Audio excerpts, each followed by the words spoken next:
Olá pessoal, bom dia, boa tarde, boa noite, dependendo de quando você vê esse vídeo, né?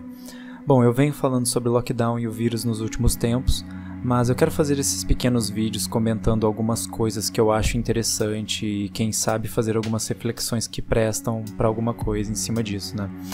Ontem eu acho que todo mundo ficou sabendo, o Rodrigo Constantini ele estava comentando um caso polêmico aí, e alguns dizem que ele se expressou de maneira indevida, e outros dizem apenas que foi tirado de contexto.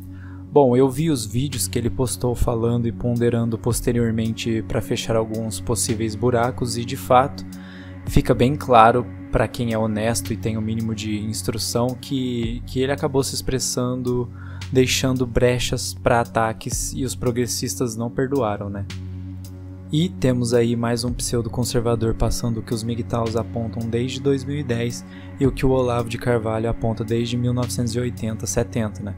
Existe uma narrativa pré-estabelecida em todas as áreas das discussões e faculdades humanas, fundamentada por uma elite do discurso. E quando uma pessoa se atreve a sair da linha da posição desejada por eles, é rapidamente levada para uma espécie de gulag de narrativas, onde ali dentro estão todas aquelas que ameaçam a hegemonia da prosperidade progressista, né? E você pode ver isso realmente em qualquer nicho de discussão, tá? Eu particularmente passei por isso falando sobre o lockdown. Tem aqui no meu canal uma entrevista com uma moça negra que foi cancelada, né, por pessoas que se dizem favoráveis ao movimento negro e que cancelaram ela por não concordar com as narrativas estabelecidas por esse grupo, né? E temos tantos outros exemplos por aí. Chega a ser engraçado como é simples colocar essas pessoas dentro de uma caixa bem delimitada. O Jordan Peterson fala que quando as pessoas conseguem te colocar facilmente dentro de limitações e saber suas posições, significa que você, de certo modo, perdeu sua humanidade. Dessa forma, não existe motivo para trocar informação, pois eu já saberia tudo ou uma boa porcentagem da informação que você tem para me passar. É muito curioso porque durante o vídeo, quando ele fala a passagem polêmica, naturalmente eu pensei, vão pegar ele justamente nisso aqui, e dito e feito, pessoal. A cada dia está mais difícil ter qualquer tipo de discussão. É impossível você fazer ponderações sem causar derretimento nuclear nessas pessoas. É uma hipersensibilidade patológica que, inclusive, não estou eximindo outros grupos de praticar a mesma coisa, porém com narrativas diferentes, pois o progressismo e a estratégia marxista cultural contaminou a todos nós e o primeiro passo para ser influenciado por isso o mínimo possível é assumir tal pressuposto e agir com cautela nas suas interações. Hoje nós vivemos a era dos campos de concentração no âmbito metafísico, um mecanismo tão perverso quanto praticado na Segunda Guerra, onde se sua opinião for errada da pré-estabelecida, mesmo quando se realiza ponderações pertinentes, é levada instantaneamente para essa gulag, chegando eventualmente às consequências disso no próprio mundo material. É um sistema muito mais abrangente e eficaz na hora de rotular pessoas, pois ele não precisa existir no mundo material, sendo seu transporte, condenação e execução realizados em questões de segundos.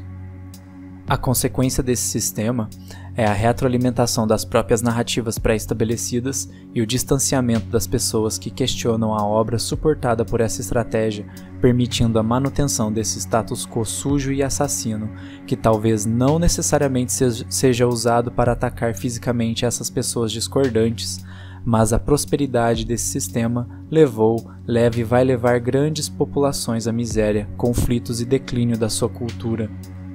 Essa estratégia tem como principal motivo eliminar a ponderação e tratar quem faz questionamentos razoáveis como uma pessoa desumana, eliminando qualquer tipo de empatia e respeito por ela, justificando qualquer ação para calar ou atacar a mesma. É interessante isso, pois essas pessoas agem como se tivessem uma cartilha ou fluxograma que fala como elas devem reagir a certo tipo de fala, questionamento ou colocação adversárias. O Bill Burr, um comediante muito bom e que eu gosto muito, fala em uma entrevista algo bem interessante. Ele é questionado sobre o que ele sente falta na sociedade atual e ele responde resumindo bastante aqui, tá pessoal? Sinto falta de pais mais rígidos e do processo legal de ponderação da lei. E é interessante que quando ele dá essa resposta, o auditório se silencia e o comediante engenhosamente chama a atenção justamente para como é estranho as pessoas não saberem se devem rir, aplaudir ou apoiar quando alguém aponta que a ponderação de uma situação difícil é algo desejado.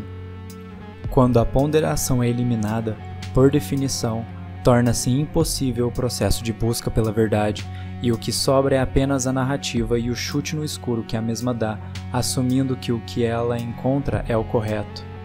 Aí, dessa maneira, lockdown vira medida sanitária aceitável, ônus da prova é invertido para o lado dos acusados e quem acusa ou domina a narrativa dita como é a realidade construída, pois o pressuposto de toda sua fundamentação não é a verdade, e sim apenas a narrativa em si. Os ditos conservadores parecem muitas vezes se alinharem em fila para o abate num fetiche martirista de sacrifício para qualquer coisa que usa um véu escrito tradição ou conservadorismo, mas que por baixo habita o aglomerado pútrido da contaminação progressista. Seria o real conservador aquele que pondera e escolhe esperar anos, economicamente sinalizando negativamente o boicote, muitas vezes definitivo a essas instituições pseudo-conservadoras, esperando e contribuindo por um shift cultural real, que pode acontecer quando toda a cultura perceber a perda de oportunidade e felicidade que está tendo por conta disso? Estariam as próprias instituições já não mais conservadoras sendo usadas para destruir os próprios conservadores? Eu pergunto a você, real conservador, se existir algum de fato no Brasil, frente a todas essas controvérsias, o suco vale o espremer da fruta nas condições atuais?